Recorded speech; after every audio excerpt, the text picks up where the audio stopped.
Las Vegas, also known as Sin City, attracting people from around the world for its adult-based entertainment. Many people love the idea that what you do here stays here.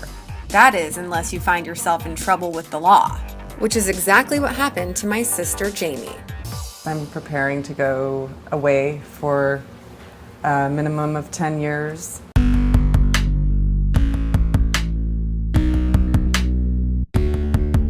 When she went in, I know that my sister was really depressed. It's a cold environment, the food is not good, there's a lot of drama with the women. You're alone. She was alone.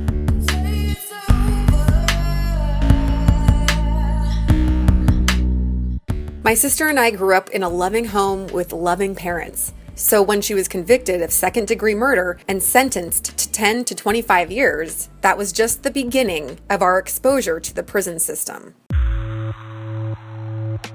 I've been experiencing institutionalization through the eyes of my sister.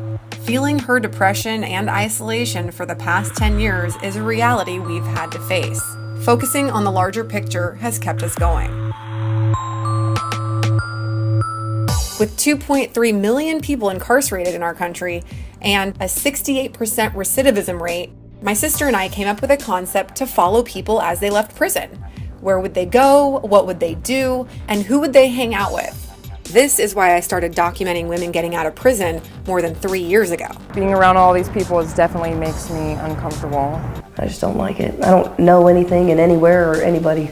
I had a pimp for 8 years. He already put me in the hospital twice. 6 years and 2 months, and then 3 years and 9 months, and my first time I did 4 months. Re-entry was scary. Coming out of prison 11 weeks ago as a sex offender was very scary. It's really hard to find a job for us, for felons. We've learned of many problems in and around the Nevada correctional system.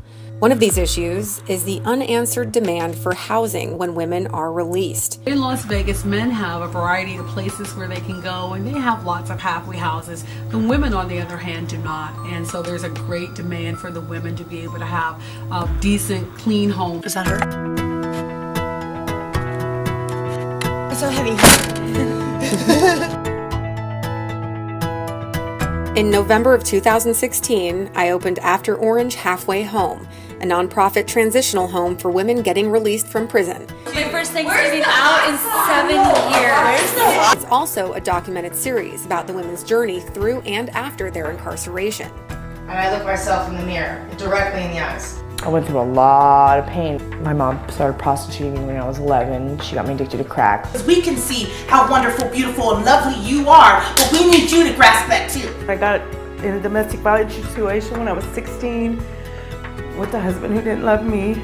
I was in a really bad domestic situation and I didn't have friends. I was isolated most of the time. I just wanted my husband to love me. I am somebody, and I can make a difference when I've been told all my life that I never could. We've had a desire to help women who are ready to change their lives. Be able to focus on my goals here. That was my vivid vision, and I will see you in 2018. You don't have to do it alone. You're not stuck out there like, just getting out of prison and having no clue what to do. Partnering with community organizations. With an overall goal that folks never, ever, ever re-offending again. Officers working with offenders directly as mentors and trying to help them reintegrate in the community. I guess it seems obvious now. And also bringing experts in. If you can heal your mind, you can resolve all the trauma. So if you know how to do Photoshop, you can do graphic design, and that's a huge business. Exactly.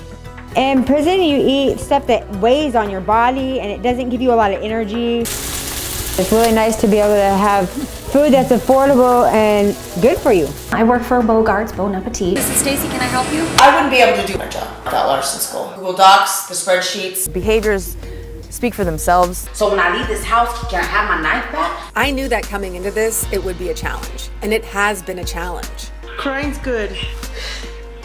After Orange Halfway Home is only for residents who really want to live their absolute best life. Thank you, I appreciate it.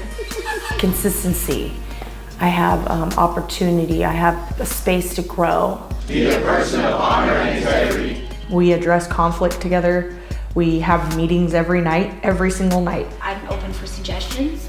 If you don't change what you expect out of yourself, and look for mentors and look for people who are actually succeeding and ask them how they do it and take those suggestions and apply them to your life. You're just doing the same thing that you know how to do. It's a day-to-day process, so all the little details that can get lost, don't hear. Going to take my driver's test today. Yay, I passed and I feel amazing. I went from a 5 to a 10. That I'm taking these two to P&P, and I'm taking her to Choices. I'm also on a house arrest for the first 30 days. They got me braceleted. Less than 30% make it through. I really think that we need to give the parole board more guidance in releasing these people who need to be released, rather than continuing to house them. As we speak, there are women up for parole, ready to get out, with nowhere to go, which means the taxpayers are paying for them to stay incarcerated. Although we are operating as a halfway house, we really need to get a state license in order to get those women out of prison who are up for parole. There are virtually no licensed facilities for women getting out of prison in the city of Las Vegas. This is about creating a loving, caring environment for women to actually transform their lives, and it's also about getting the women who are eligible for parole out of prison. Our vision of helping female ex-offenders achieve success is taking shape. Whether you're in for, hopefully not 10 years, but if you are, what do you think you'll bring to that type of environment? Light. I hope to bring light into where there is darkness. Now, my sister and I are both dedicated to bringing light to the prison culture in our country. Jamie goes to the parole board in March of 2017, and if released, she will be helping me move this project forward. We want to see the whole prison culture change, and that's what I'm committed to in my lifetime. So, yeah, any questions? How does it feel to be surrounded by convicted criminals?